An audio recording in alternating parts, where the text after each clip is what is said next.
Akkam jirtu kabajamtoota daawwattootaa fi hordoftoota Oromiyaa Freedom Media dambalii gungumaa uummataa irraa isiniif darbaa kan jiru kun sagantaa keenya dhama dubbii torbaniiti. Sagantaa keenya har'aatiin dhimmoota siyaasaa, dinagdee fi hawaasummaa irratti xiyyeeffanne mata dureewwan hedduu kan isin biraan geenyu ta'a. Isin keessummeessuun kan isin waliin turtu ani Giiftii Sharafii hanga xumura sagantaa keenyaatti nu hordofaa.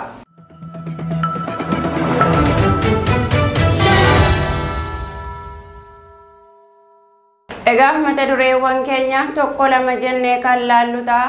Qabxiin tokkoffaan waggoota lamaan darbaniif falmisiisaa kan ture filannoon koree hojii raawwachiiftu majlisaa furmaata waaraa ni argamsiisa jedhamee mariin haaraan jalqabamee torbee kana gaggeeffameera.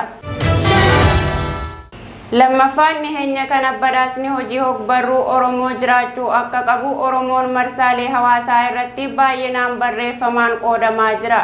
Hojiin kun qaama dhimmi ilaallatu akka waldaa barreessitoota Oromootiin abbummaan yoo gaggeeffame bu'aa qabeessa ta'us dubbatanii jiru. Sadaffaan adoolessa 23 2022 miseensonni Al-Shabaab ICV finxaaleeyyii faannoo magaalaa Finfinnee irratti haleellaa raawwachuuf turan jedhaman 454 to'atamuu mootummaan Itoophiyaa beeksise. Mata duree keenya jalqabaan waggoota lamaan darbaniif falmisiisaa kan ture filannoon koree hojii raawwachiiftuu majlisaa furmaata waaraa ni argamsiisa jedhamee mariin haaraan jalqaba torbee kana gaggeeffameera. Filannoon kun irra deebiin kan gaggeeffame filannoo manni maree ulamootaa ji'a caamsaa darbe gaggeesse koreen hojii raawwachiiftuu duraanii seera qabeessa waan hin taaneef hin fudhannu jechuu isaaniiti. Idiin Arafaa osoo hin dhiyaatin torbee lama dura garaagarummaa jidduu isaanii jiru akka furataniif ministeerri muummee Abiy Ahmad dabalatee aangawoonni mootummaa biroo qaamolee kana wajjin wal arganii akka mari'atan dhagahamee jira.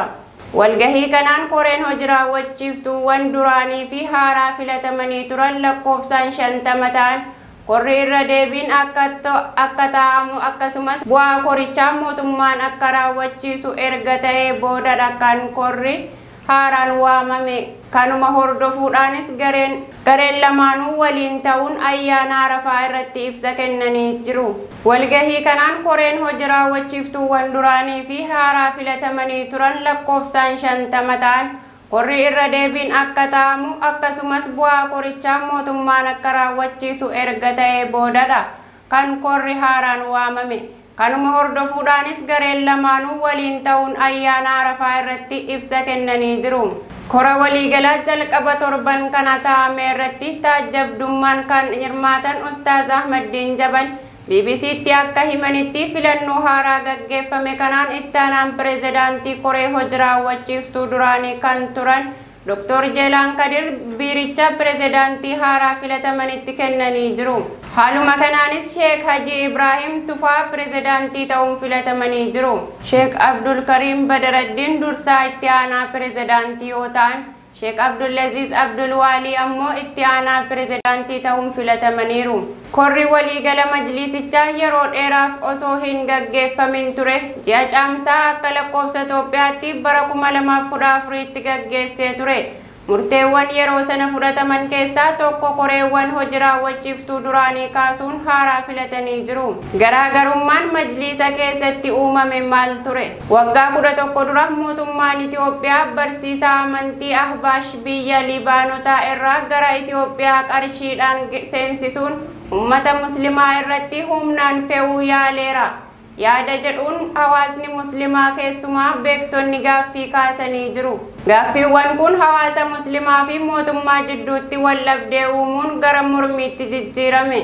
Koree fala barbaadduun musliimoota Itoophiyaa jedhamee kan waamamuu fi Ustaaz Abubakar Ahmadiin kan gaggeeffamu gareen beektota hidhamuu isaanii hordofee sochiin sagalee keenya haa dhagahamu jedhu hundaa'uun keessumaa miidiyaa hawaasaa irratti sochii guddaa taasisee ture. Yeroo sanaa korichi gaaffiiwwan ijoo ta'an 3 ifatti gaafatee ture. Manni maree waliigala Islaama Itoophiyaa yookiin majlisni gaggeessitoota hawaasa muslimaatiin filatamanii gaggeeffamuu qabu.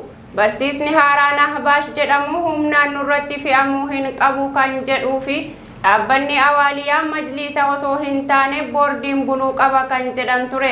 Koreen fala barbaaddu kunis miseensota 17 kan qabu yoo ta'u akka lakkoofsa Itoophiyaatti bara 2007tti himannaa shororkeessummaa irratti banameen hidhaa waggaa 7 hanga 22 itti murtaa'ee ture.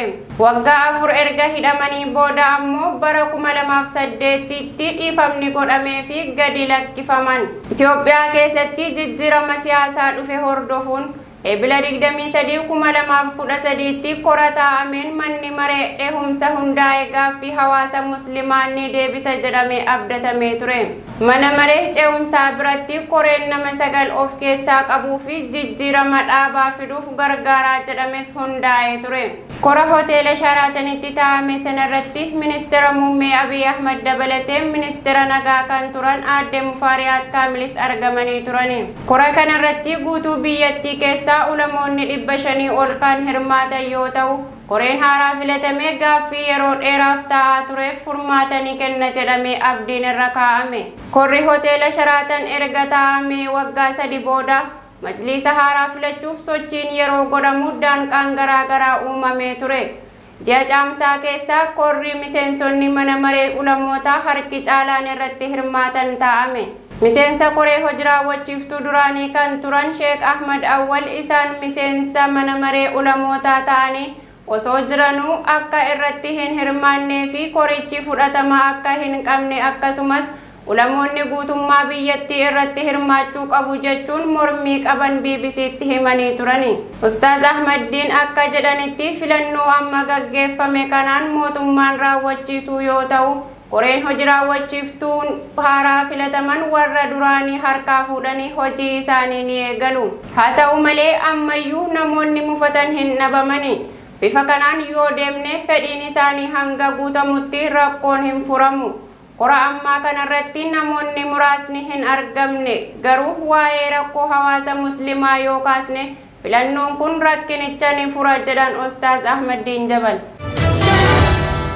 Qabxii keenya lammaffaan dhiheenya kana badhaasni hogbarruu Oromoo jiraachuu akka qabu Oromoon marsaalee hawaasaa irratti baay'inaan barreeffamaan qoodamaa jira. Hojiin kun qaama dhimmi ilaallatu akka waldaa barreessitoota Oromiyaatiin abbummaan yoo gaggeeffame bu'aa qabeessa ta'uus dubbatanii jiru. Waldichi dhimmuma kanarratti xiyyeeffatee hojjetaa kan jiru yoo ta'u badhaasichi guddina hogbarruu Oromoo irratti bu'aa guddaa buusa jennee abdanna kan jedhan pirezidaantii waldaa barreessitoota Oromiyaa Obbo Roobaan Shuumii badhaasicha kan qopheessu ammoo waldaa barreessitoota Oromiyaati jedhan. Waldaan kun miseensota 200 ol kan qabuu fi erga hundaa'ee waggoota 10 ol kan lakkoofsisedha. Badhaasni gama garaagaraatiin kennamaa ture barreessitoota hin yaadanne. Hogbarruu Oromoos namni yaadate hin jiru jechuu dandeenya jedhan pirezidaantii waldichaa Obbo Roobaan Shuumii. Namni kitaaba barreessu kan sirriitti dubbisee fi muuxannoo gabbifate ta'uu qaba. Waxabajjii 2022 badhaasichi guddina hogbarruu Oromootiif bu'aa guddaa buusa jennee abdanna kan jedhan Obbo Roobaaniin kana booda badhaasichi waggaa waggaan kan adeemsifamu ta'uu BBC'tti himanii jiru. Badhaasichi barreessitoonni hojii jabaa qabatanii gara hawaasaatti akka dhufan kan kakaasu akka ta'es dubbataniiru.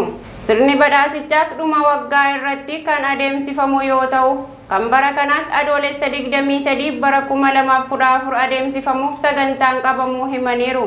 Badhaasa hogbarruu Oromoo bara kanaatiin barreessaan Gaaddisaa Birruu akka ittiin yaadatamu pirezidaantiin waldaa barreessitoota Oromiyaa Obbo Roobaan Shuumii himaniiru. Kana malees kana booda badhaasichi maqaa barreessaa kanaatiin mogga'eera. Badhaasa Gaaddisaa yookiin Gaaddisaa Awaard jedhamuun waamama. Dhimma maqaa badhaasichaa koreen waldaas boordiinis yaada garaagaraa kaasee irratti murteessee jira. Kana boodas Gaaddisaa Awaard maqaa badhaasa hogbarruu Oromooti jedhan Obbo Roobaaniin. Badhaasni hogbarruu Oromoo bara kanaa badhaasa tokko qofaan eegala. Baroota itti aananitti ammoo dameelee garaagaraan kaadhimamtoonni dorgommii injifatanii ni badhaafamu. Amma booda ogummaa kanarratti akkamiin kennama kan jedhu kan jalqabu jedhan pirezidaantii waldaa barreessitoota Oromiyaa. Gosoonni yookiin dameeleen hogbarruu badhaasichaa gara fuulduraatti itti kennamus asoosama dheeraa fi gabaabaa, walaloo, iskiriptii fiilmii, kitaabilee al-asoosamaa fi kan kana fakkaatan akka ta'an himaniiru. Nuti nama osoo hin taane hojii badhaasna. Hojii kamtu badhaafamuu qaba kan jedhu irratti xiyyeeffannee badhaasni akka kennamu taasifama jedhaniiru. Qabxiin keenya sadaffaan adoolessa 23 2022 miseensonni Al-Shabaab IC fi finxaaleeyyii faannoo magaalaa Finfinnee irratti haleellaa raawwachuuf turan jedhaman 454 to'atamuu mootummaan Itoophiyaa beeksise. Miseensonni garee Al-Shabaab IC finxaaleeyyii faannoo Abaawo Shanee fi kaan looyanii gara magaalaa Finfinnee galuun haleellaa gaggeessuuf turan jedhamuun shakkaman 454 humnoota nageenyaan to'annoo jala oolfamuu isaanii ibsa humni qindoomina waloo nageenyaa fi tika biyyattii baaseen eeramee jira. Miseensonni faannoo osoo dhaabbilee raayyaa ittisa biyyaa fi poolisii irraa beekamtii hin argatin dargaggoota filuun dhoksaadhaan leenjisuu fi meeshaa waraanaa seeraan ala hidhachiisuun uummanni akka shororkaa'u taasisuu fi yakkaawwan biraatiin shakkaman jedhaman 5,804 to'atamuu mootummaan Itoophiyaa ibsee jira.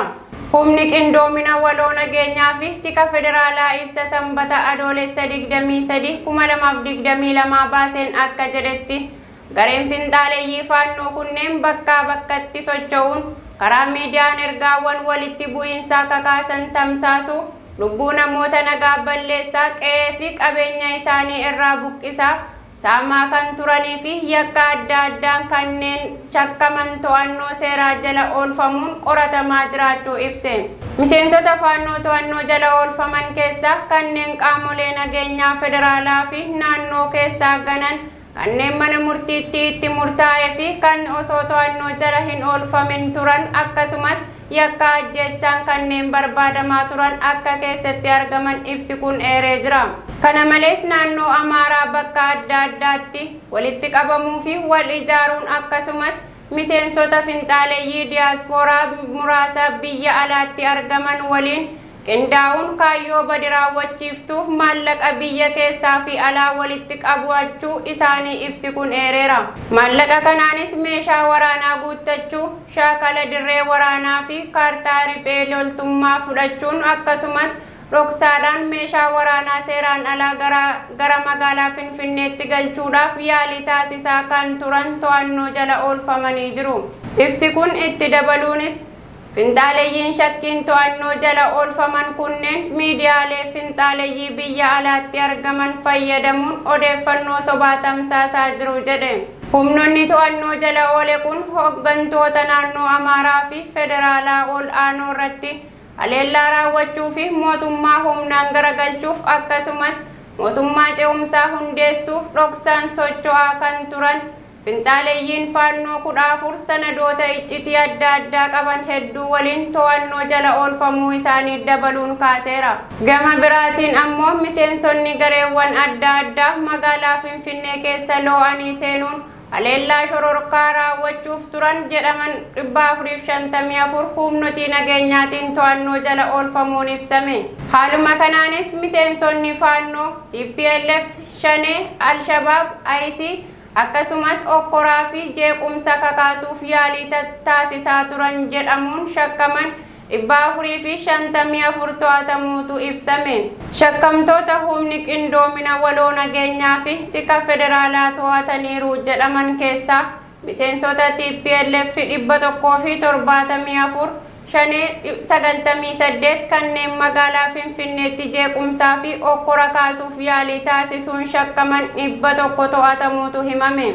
Akkasumas miseensonni gareen Islaamaa Soomaaliyaa kan ta'e Al-Shabaabii fi kan garee shororkeessaa Idil Addunyaa IC ta'an 31 magaalattii keessatti haleellaa raawwachuu fi jeequmsa uumuuf socho'aa turan jedhamuun walumaa galatti shakkamtoonni 454 to'atamuu ibsi kun himeera.